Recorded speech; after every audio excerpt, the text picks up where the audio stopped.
జానకి లక్ష్మి. నేను కృష్ణవేణి హై స్కూల్లో చదువుతున్నాను. ఎస్ఎస్ పబ్లిక్ ఎగ్జామినేషన్ కోసం నన్ను ఎస్ఎల్బిసి సెంటర్లో నాకు పడ్డది.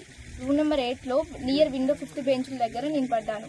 అక్కడ ఉన్న ఒకసేపు అయిన మేడం ఓఎంఆర్ షీట్ అని క్వశ్చన్ పేపర్ ఇచ్చిన తర్వాత ఒక అన్ఎక్స్పెక్టెడ్ వ్యక్తి వచ్చి ఆ ఫోటో తీసుకోవడం జరిగింది. అది ఆ టైంలో ఎలా జరిగిందో భయపెట్టించింది, బాగా భయపెట్టించి ఆ టైంలో నాకు ఏం చేయాలో కూడా అర్థం కాలేదు. అర్థం కాని ఫోటో తీసుకుని వెళ్ళారు. ఆ తర్వాత నేను తెలుగు ఎగ్జామ్ రాసుకుని రాగానే ఇంటికి వచ్చిన 1-2 అవర్స్ లోపల పోలీసు వాళ్ళు వచ్చారు. నువ్వు మాల్ ప్రాక్టీస్ చేస్తావు, అది చేస్తావు చాలా మాట్లాడారు. అది చేయలేదు ఆయన.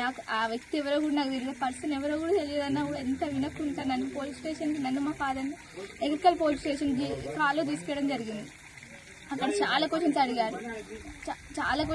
నువ్వు నీకు తెలుసా, ఆ పర్సన్ తెలుసా అని తెలియదు సార్, ఎంత చెప్పినా వినలేదు వాళ్ళు. మళ్ళీ 9:30 దాకా నేను అక్కడనే ఉన్నాను.